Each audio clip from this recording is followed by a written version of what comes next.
આજે મારે વિજ્ઞાન પ્રવાહની અંદર કેટલાક વિદ્યાર્થીઓ અભ્યાસ કરવા માગે છે, પણ આજની પરિસ્થિતિમાં એ લોકોને એવું થાય છે કે આપણે વિજ્ઞાન પ્રવાહમાં અભ્યાસ કરી શકીએ નહીં. એટલે કે ગામડામાં રહેતા કેટલાક એવા યુવાનો છે કે બહેનો છે જેને વિજ્ઞાન પ્રવાહ જવું છે, પણ શહેરનો ખર્ચ અથવા તો શહેરની જે મોટી શાળાઓ છે એની ફી એને પોસાતી નથી. પણ એના મનમાં વિજ્ઞાન ને ગણિત તરફ રસ છે, એટલે એવા વિદ્યાર્થીઓ ખરેખર વિજ્ઞાન પ્રવાહમાં જઈ શકતા નથી. અને બીજા એક એવો વર્ગ છે કે જે વિદ્યાર્થીઓના 10મા ધોરણમાં ગણિત અને વિજ્ઞાનમાં 50% આસપાસ માર્ક આવતા હોય, પણ છતાં એના મનમાં એમ થાય છે કે અમારે વિજ્ઞાન પ્રવાહમાં જવું તો છે જ, પણ એને એ ખબર છે કે એમણે ખરેખર આ વિજ્ઞાન પ્રવાહમાં જઈ શકાય કે નહીં. પણ મોટા ભાગના એ જ્યારે ખરેખર માર્ગદર્શન લેવા જાય છે ત્યારે બધા એને ના પાડે છે કે તમારે વિજ્ઞાન પ્રવાહમાં જવું નહીં. મારે આ બંનેને ખાસ ખ્યાલ કરવો છે કે ખરેખર જે લોકો ગ્રામ્ય વિસ્તારમાં છે એવા, અથવા તો જે લોકો મધ્યમ લેવલના 10મા ધોરણમાં ભણતા ઓછા માર્કવાળા છે, એવા તમામ વિદ્યાર્થીઓ અને એના વાલીઓને ખાસ મારે કહેવું છે કે એવા વિદ્યાર્થીઓ પણ વિજ્ઞાન પ્રવાહમાં જઈ શકે, પણ એમણે પોતે પોતાનો કન્સેપ્ટ બદલવો પડે. એમના મનમાં એમ હોય કે હું મેડિકલમાં જાઉં કે એન્જિનિયરિંગની ભૂમિકાનો વિચાર કરું, તો એ બંને બાબતોને એકોર મૂકો, કારણ કે મેડિકલમાં એ લોકો પહોંચી શકે નહીં. એને માટે કદાચ બહુ મોટી મોટી સ્કૂલો કે જેની અંદર ખૂબ વધારે કામ થતું હોય એમાં જવું પડે, અને એટલી ઊંચી ફી ભરવા માટે એની પોતાની તૈયારી પણ ન હોય.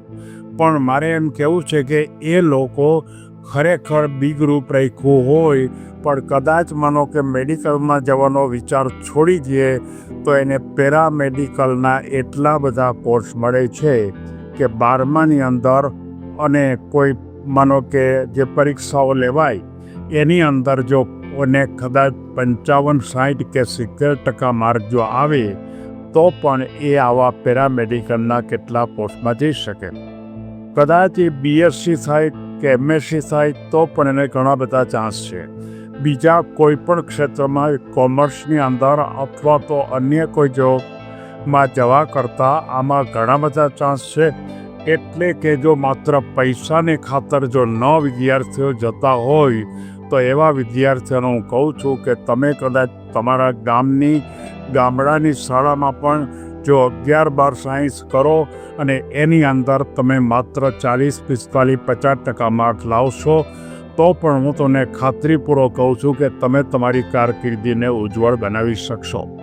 અત્યારે હું કારકિર્દીના કયા કોર્સ થઈ શકે એની વાત કરવા નથી માગતો, પણ એટલું ચોક્કસ કહું છું કે તમે વિજ્ઞાન પ્રવાહમાં જે તકો છે એ તકો અન્ય કોઈ જગ્યાએ નથી, એ વાસ્તવિકતા છે.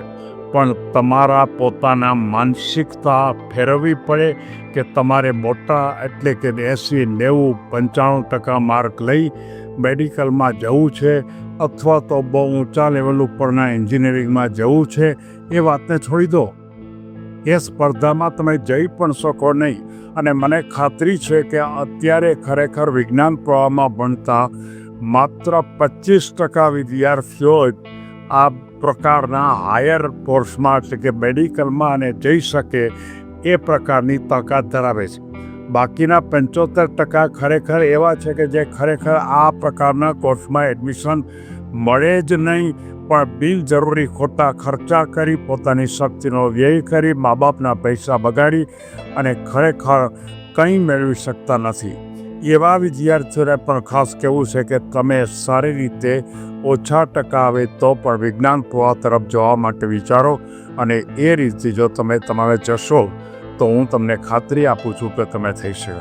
વધારે તમારે માહિતી જોઈતી હોય તો વધારે સંપર્ક કરો, વધારે વિગતથી તમારા વાલી સાથે મારી મુલાકાત કરો, અને ખરેખર તમે આ પ્રકારે કામ કરી શકો. સૌ કોઈ જો રસ હોય વિજ્ઞાન પ્રવાહમાં જવું હોય તો એ લોકોને ફરીને કહું છું કે તમે વિજ્ઞાન પ્રવાહમાં ચાલ્યા જાઓ. 12માની અંદર પાસ થવું 40-45-50% માર્ક લેવાય જરાય અઘરા નથી અને ત્યાર પછીની કારકિર્દી ઘણી ઉત્તમ છે. તમે ક્લાસ 2ની ક્લાસ 1ની પરીક્ષા આપશો તો પણ સારી રીતે પાસ થઈ શકશો.